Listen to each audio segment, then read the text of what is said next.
sampai udah malam gitu.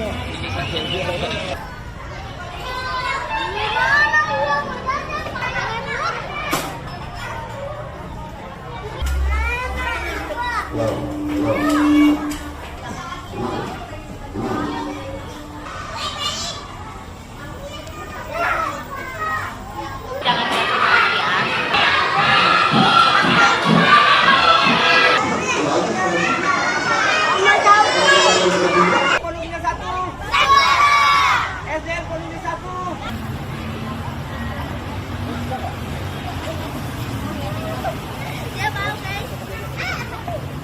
Terkait dengan perkembangan kasus SDN Pondok Cina ya, secara garis besar ada dua nih persoalan Pondok Cina. Pertama adalah persoalan adanya gugatan dari orang tua murid, gugatan PT UN terhadap rencana yang dilakukan oleh Pak Wali Kota Depok yang akan membuat menggusur ini sekolahan kan, sehingga digugat secara PT UN. Tapi bukan kami nih yang menggugat, karena ini banyak orang tua murid kan, ada beberapa orang tua murid yang melakukan gugatan petun. Tentunya gugatannya di Bandung ya, itu masih berjalan. Yang kedua adalah laporan polisi di Polda Metro mengenai dugaan penelantaran anak, dalam konteks anak ini diabaikan pendidikannya. Jadi anak-anak ini kan kemudian diabaikan pendidikannya karena digusur, sehingga anak mengalami ketidakpastian dalam mendapatkan pendidikan. Nah, ada kejadian-kejadian di mana anak belajar tanpa guru.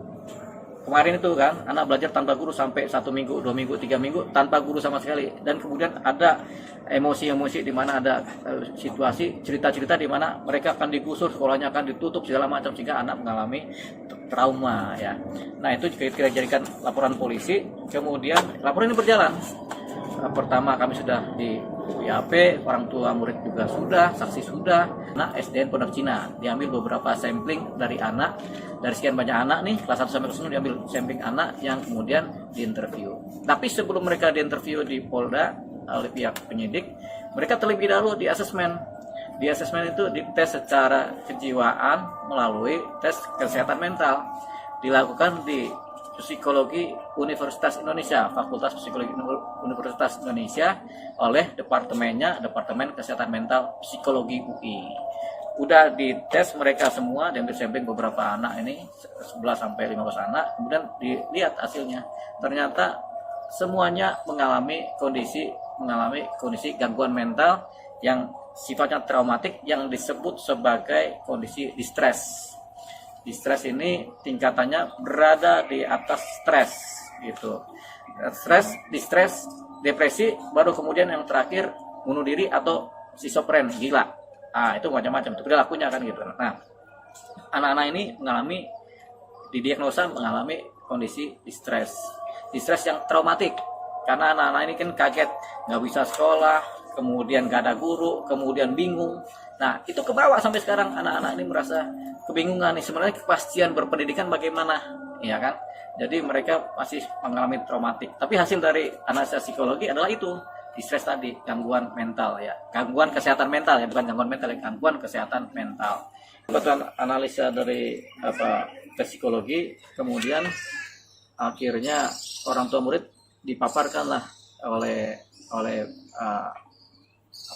pengetes, artinya psikolog supaya anak ini dibangun moodnya, emosinya, diperbaiki lagi traumatiknya, kemudian kejadian masa lalu supaya jangan diingat-ingat kan gitu kan, difokuskan belajarnya kan gitu kan. Itu yang kemudian dilakukan langkah-langkah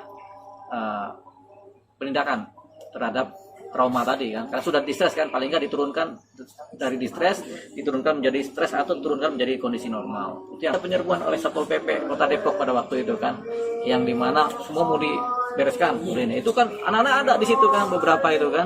Nah, orang tua juga ada menjaga itu, sehingga itu menjadi posisi traumatik buat anak-anak. Jangankan anak-anak, orang tua juga kan akhirnya mengalami hal yang sama. Emosinya orang tua kan terkocok pada waktu itu.